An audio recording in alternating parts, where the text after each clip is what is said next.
ꯖꯦꯀꯣꯕꯅ ꯀꯔꯤꯃꯠꯇ ꯊꯧꯁꯥꯗꯅ ꯍꯥꯏꯔꯛꯄꯗꯨꯗ ꯔꯣꯖꯔꯗꯤ ꯄꯥꯈꯠꯂꯝꯃꯤ꯫ ꯔꯣꯖꯔꯅ "ꯇꯥꯃꯣ, ꯐꯥꯒꯤ ꯇꯧꯕꯅꯤ, ꯌꯥꯎꯔꯛꯀꯅꯤꯌꯦ"꯫ ꯖꯦꯀꯣꯕꯅ ꯈꯨꯝꯂꯛꯏ, "ꯐꯥꯒꯤ ꯌꯥꯝ ꯍꯩꯕ꯭ꯔꯣ ꯍꯥ?" ꯔꯣꯖꯔꯅ "ꯇꯥꯃꯣ, ꯑꯁ ꯅꯨꯡꯁꯤꯗꯅ ꯂꯛꯅꯕꯅꯤꯕ"꯫ ꯖꯦꯀꯣꯕꯅ "ꯀꯗꯔꯒ ꯇꯧꯔꯛꯀꯅꯨ"꯫ "ꯑꯗꯣ ꯇꯥꯃꯣ, ꯁꯥꯎꯗꯤ ꯁꯥꯎꯔꯛꯀꯅꯨ, ꯀꯩꯅꯣꯝ ꯍꯥꯏꯒꯦ"꯫ "ꯀꯩꯅꯣ?" "ꯕꯤꯌꯔꯒꯨꯝꯕ ꯆꯨꯔꯨꯞꯀꯨꯝꯕꯗꯣ ꯊꯛꯑꯅꯨ, ꯗ꯭ꯔꯒ ꯁꯤꯖꯤꯟꯅꯕ ꯇꯣꯛꯎ꯫ ꯅꯤꯡꯊꯤ ꯁꯅꯥꯗꯤ ꯗ꯭ꯔꯒ ꯆꯥꯕ ꯅꯨꯄꯥꯁꯦ ꯄꯥꯝꯗꯕꯅꯦ"꯫ ꯖꯦꯀꯣꯕꯅ ꯈꯨꯝꯂꯛꯏ, "ꯅꯤꯁꯥ ꯍꯥꯏꯁꯦ ꯃꯤꯅ ꯆꯥꯅꯕꯅꯦ, ꯍꯨꯏ ꯍꯧꯗꯣꯡꯅ ꯆꯥꯅꯕ ꯅꯠꯇꯦ꯫ 70% ꯅꯨꯄꯥꯈꯩ ꯅꯤꯁꯥ ꯆꯥꯏ꯫ ꯅꯤꯁꯥ ꯆꯥꯗꯕ ꯅꯨꯄꯥꯗ ꯅꯨꯄꯤ ꯀꯨꯟ ꯂꯩꯔꯁꯨ ꯀꯣꯟꯅꯔꯣꯏ"꯫ ꯔꯣꯖꯔꯅ ꯃꯈꯥ ꯇꯥꯔꯛꯏ, "ꯑꯁ ꯗ꯭ꯔꯒꯇꯨꯗꯤ ꯁꯤꯖꯤꯟꯅꯔꯅꯨ, ꯗꯤꯍꯦꯗꯨ ꯌꯥꯔꯔꯣꯏꯌꯦ"꯫ "ꯅꯊꯧꯔꯣ, ꯅꯔꯜꯅ ꯆꯥꯕ꯭ꯔꯣ"꯫ ꯔꯣꯖꯔꯅ ꯃꯈꯥ ꯇꯥꯔꯛꯏ, "ꯅꯤꯡꯊꯤ ꯁꯅꯥꯅ ꯌꯥꯔꯛꯑꯣꯏ ꯍꯥꯏꯕꯤꯕꯅꯦ. ꯅꯨꯄꯥ ꯑꯃꯅꯅꯦ ꯅꯨꯄꯤꯗ ꯄ꯭ꯔꯄꯣꯁ ꯇꯧꯕꯗ ꯁꯠ ꯍꯦꯛꯇ ꯌꯥꯔꯛꯄꯗꯨꯅꯦ ꯑꯍꯣꯡꯕ ꯅꯨꯄꯤ ꯍꯥꯏꯁꯦ.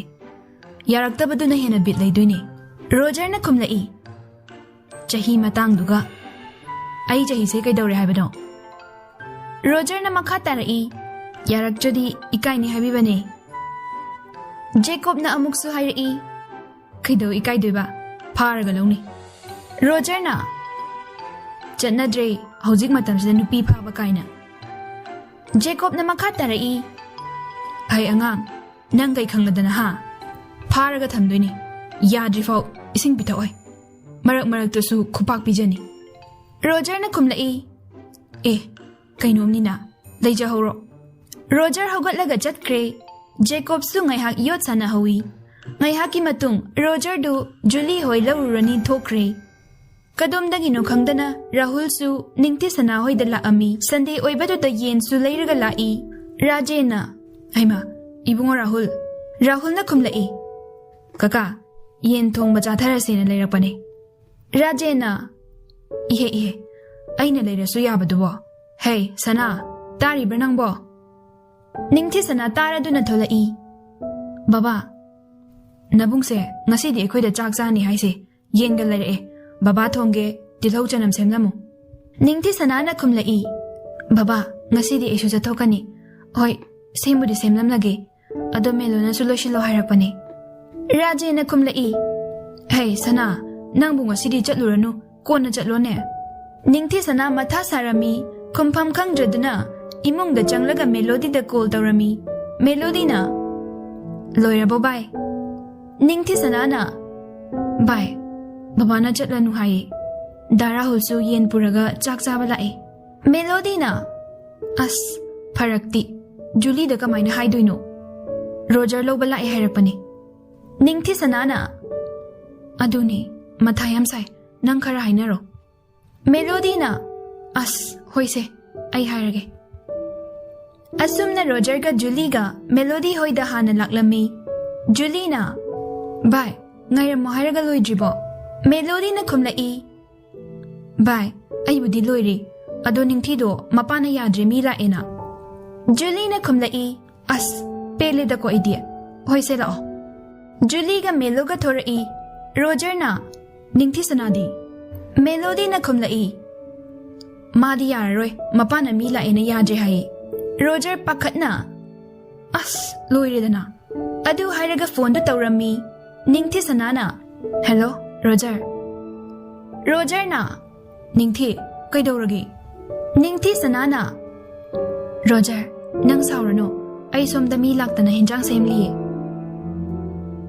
ꯔꯣꯖꯔꯅ ꯃꯈꯥ ꯇꯥꯔꯛꯏ, "ꯅꯠꯇꯦ ꯅꯤꯡꯊꯤ, ꯁꯥꯎꯕꯩ ꯅꯠꯇꯦ, ꯑꯗꯣ ꯄ꯭ꯂꯤꯖ ꯆꯥꯟꯕꯤꯗꯨꯅ ꯉꯁꯤꯒꯤ ꯄꯥꯔꯇꯤꯁꯤꯗꯗꯤ ꯌꯥꯎꯕꯤꯌꯣ, ꯕꯕꯥꯗꯁꯨ ꯐꯖꯅ ꯍꯥꯏꯔꯝꯃꯨ"꯫ ꯅꯤꯡꯊꯤ ꯁꯅꯥꯅ "ꯑꯁ ꯑꯩ ꯌꯥꯎꯅꯤꯡꯗꯕꯒꯤ ꯅꯠꯇꯤꯌꯦ ꯔꯣꯖꯔ, ꯌꯥꯗꯕꯒꯤ ꯇꯧꯕꯅꯦ, ꯃꯤ ꯂꯥꯛꯑꯒ ꯕꯕꯥ ꯃꯇꯣꯝꯗ ꯀꯃꯥꯏꯅ ꯍꯣꯠꯅꯍꯧꯗꯣꯏꯅꯣ"꯫ ꯔꯣꯖꯔꯅ ꯈꯨꯝꯂꯛꯏ, "ꯉꯥꯏꯍꯥꯛ ꯉꯥꯏꯌꯣ ꯍꯥꯏꯔꯒ ꯉꯥꯏꯒꯦ, ꯑꯗꯣ प्लीज मखोई अनी सुतारकी मतेंग पांगनबा अदो नंगसु बाबादा हाइरमगा यावसेबा निंगती सनादु मथा सारमी होय फरे अनी दो हानामते लाओ हायो रोजर न तपना होय हाइगे फोन दु थमलगा रोजर ना नोय अनी सु मतेंग अमता ससत पांगबिरुचो अदुगा थोरओ आई गाइरमगे मेलोडी न खुमलाई मा याउद्रदि याद्रबो हाइसिबो अइने हेना नुंगाइत्रिबनिने अदा याम पाखलिदुबु रोजर न मखा तारई अस Wakhaldu onare maram laibeni. Julie na hairi kay maram no khangzaba yaroidro. Roger na amuksu hairi ngang leirano chatlo mating pangbiruro. Melody na khumlai hoi bai lao. Nupi ani dasu ningthisana hoida laktuna sem saba mating pangbirami. Chakum da ningthisana na chak thongli ani duna kaino semli. Julie na bai ai di haina di asinu pase masak se manung da tin changlam do mali. Melody na khumlai manung mapan ubi tumilayo mi tani. Ningthisana na tapna aisu haina de bai midyeng na yengdo. Adubu kari di upay lay baba sumagi thabak tawribanina. Julie na hairi kay thabak no haidi usubado makoydaro. Ningthisana na natte atopane aisu phajana khangde. Mataroi ahumdu sat loisalmina duna thorai. Ningthisana na baba chaksu irombasu loire yen thongnaba sem sabasu loirame aisu ngahak chatlukige. Raje na khumlai ihe hoi chatluro thenglakanu ko. Ningthisana na hoi baba Rahul du karisu haiba ngamjada ningthisana na chatkibadu yengduna leihawi adubu ngasigi numit asida mapadu yu pithaklaga machanupidu nizarage khalambani. Roger du ngaibadu warabani marup singduna mayumda lae hairakpagi phone tawrakpana loirabani. Ningthisana na ngaibada waramani saunu ko Roger na saude yabirakpase yam nungaijare chalase imanaba gai phone tawrakpana loirabani.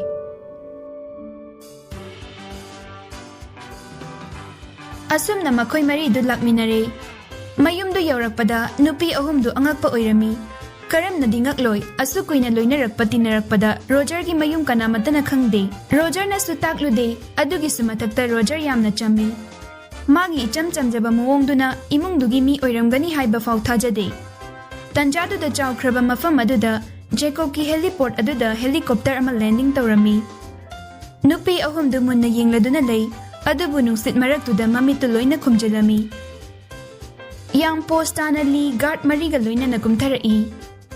Roger na nokmi tawna. Dali. Hey, hero, nungaribo. Roger na. Nungariye. Noi tamo laikibro.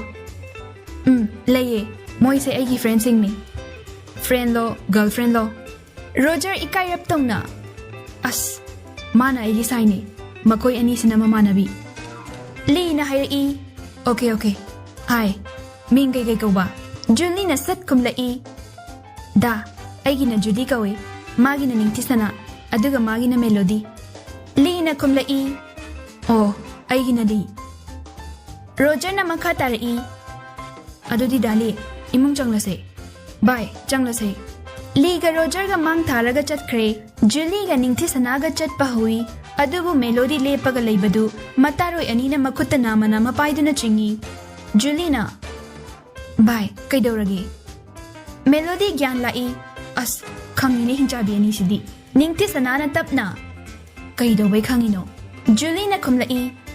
Kari huralurage mangnidubo. Melody na hairi. Wow, kaino bye. Ay nupa ko'y ninga As nupa si pami haibiyo. Nupi anido yengnaraga. As, irang singo. Melody na. Kaino, pami haibane.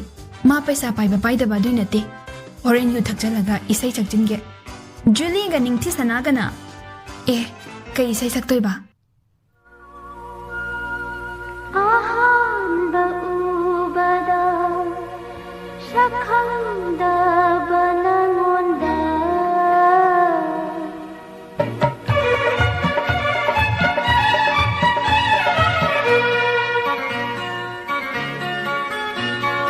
Ahanba Ubada Sakhangdaba nangonda. Kathok tare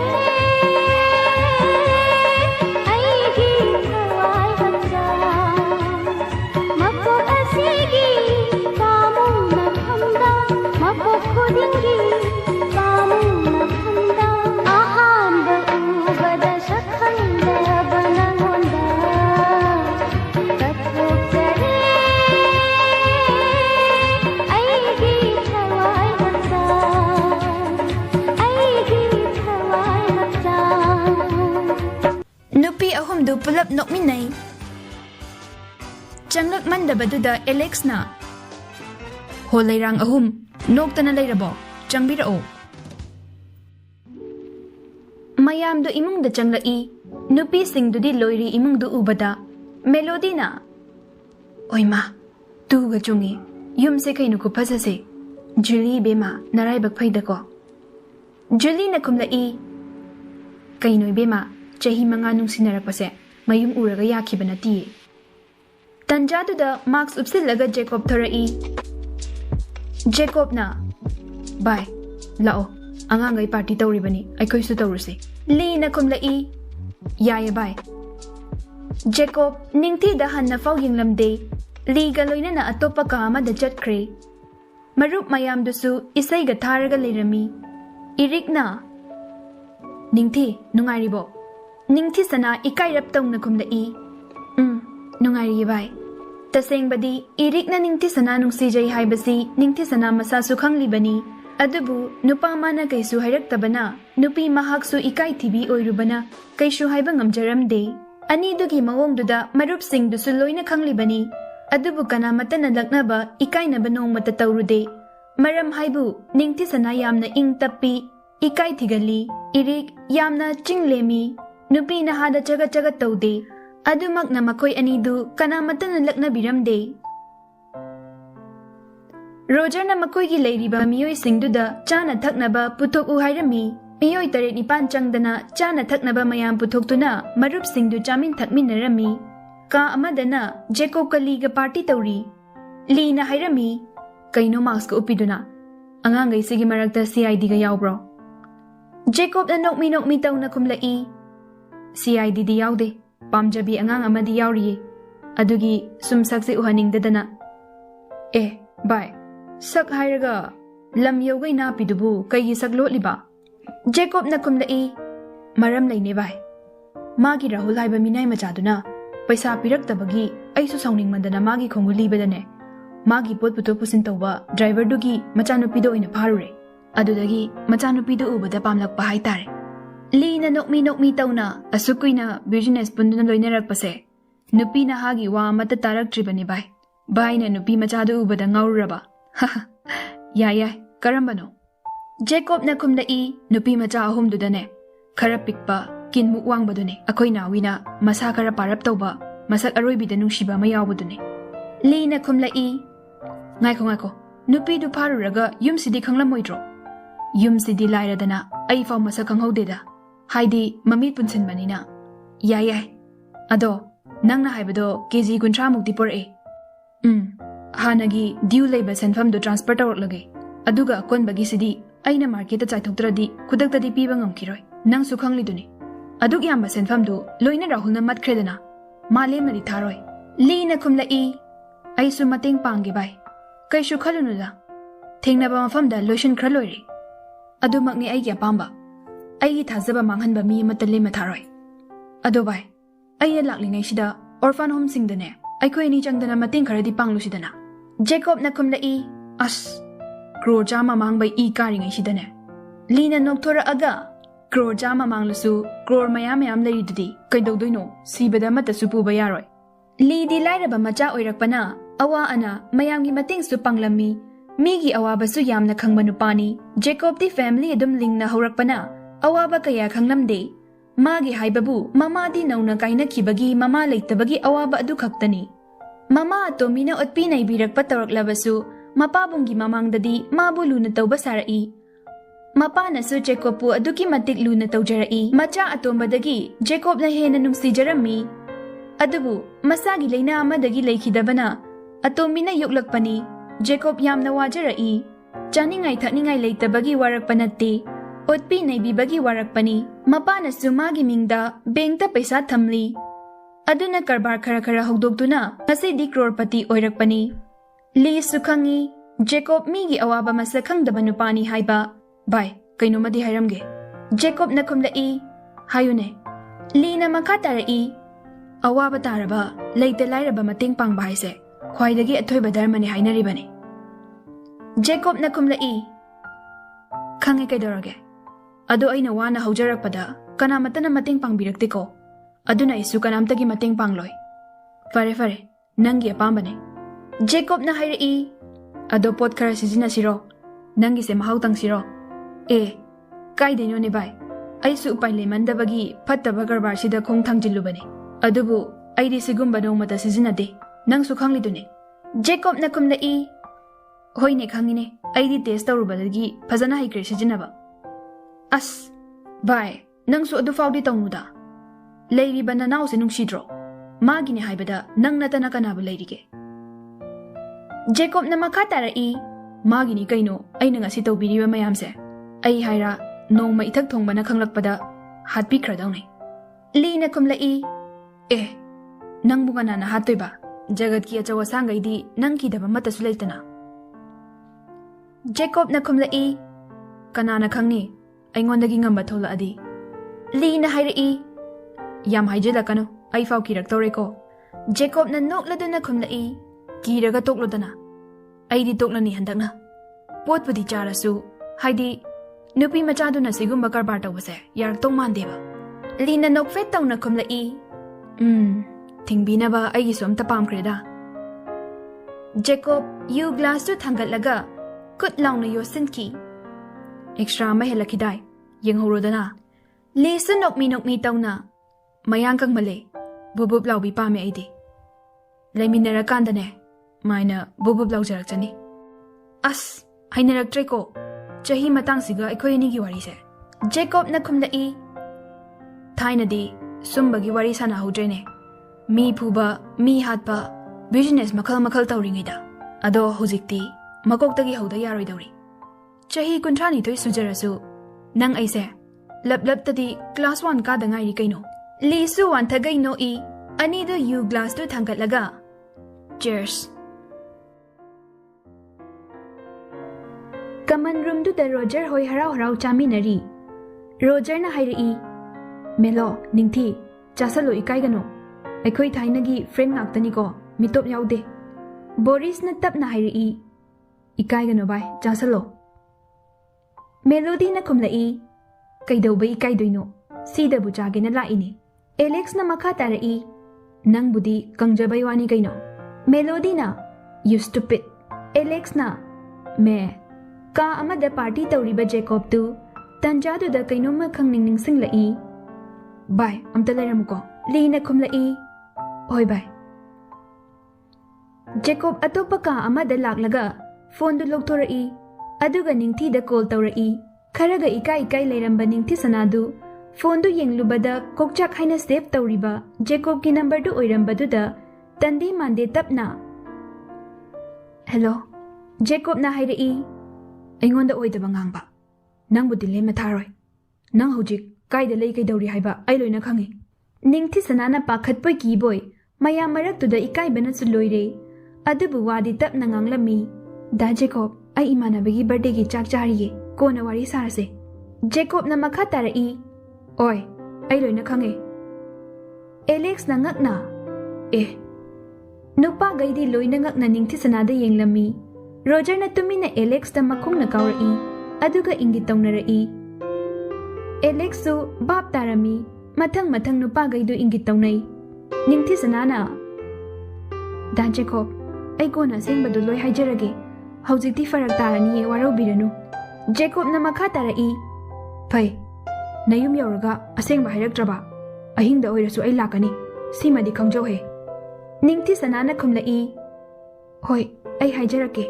Phone thamna kre. Melody na hanglai. Bye, Jacob haiba kokjak turo nang na haiba to. Ningthi sanana. Hoy mane. Melody na hanglai. Kay haira ino. Ningthi sanana. Ko na hairage. Hoy. Kay shukaluranu jaro. Julie na farak furai. Adusu Jacob kaubra. Kok jakpa. Pajay. Roger mayamba sune Jacob kaubane. Makok jakpane. Roger na fat launa. Kay day Jacob no. Jake haibane. Julina. Kay no nangbu Jacob hai kidai. Roger na makatarai. Hai padi. Jake haibani ko. Alex su mating panglai. Jake haibani kay no. Julina. Ay nalana taraba. Hoy. Somda Jacobsu Liga Punna Leirambadagi Roger Hoina Leiriba Kadu da Thorai Jacob Handakti Marks Upaktre Manang Ba Singduna Sanari Bawari Singdu Loina Ngasai Tari Bani Manakong Dagi Bluetooth Machado Lotok Pocket Hapchili Melody Nangakna Daje Jacob na nok mi daw na Hi Melody Ningti sana su yeng lai Jacob na hayrai Nanga ningti sana chumi ko Ningti sana na tap na Daje Alex Eric hendok tana Roger fauba kok ngaurammi Julie su Melody ka ningti sana gana Jacob baduda mana tabada soiba oiramdani khanjarami Ichum na aranba tarami Melody na hayrai Daje kadardi barada lay kaina Jacob na nok mi daw na Ay sakse malamdaw man ba tare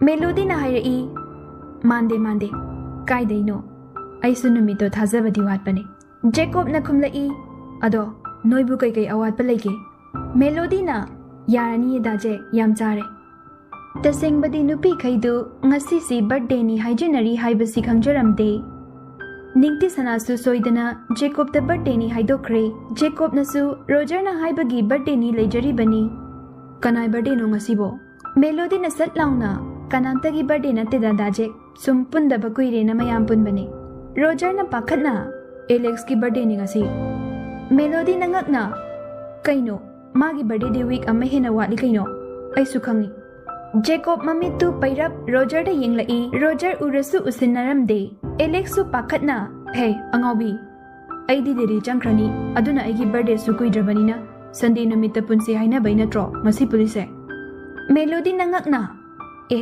aduga aikoidadi marol su phajana hayaktaba ikaireda gift su poraktre khangdamnina Alex na makha tarai yare poraktrasu Mayamdu chaba loiraga leiriba sofa singduda famduna wari watai sanari Jacob ti ningti sanada asum yengduna lei yam lemna Jacob na hanglai ningti sana noina jinanaw kayano ningti sana na tapna daje itomtane Jacob na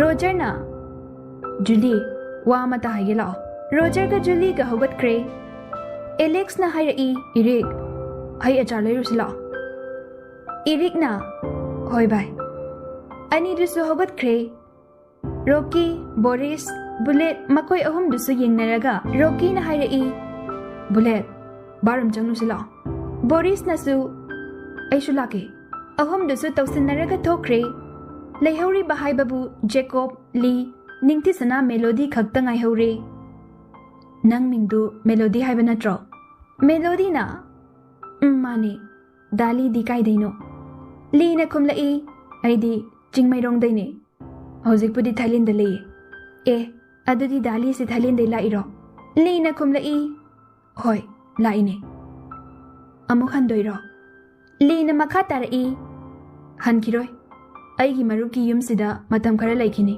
Mana jatkro hayrakanda jatkidoyne Jacob na Ash Angang mang sida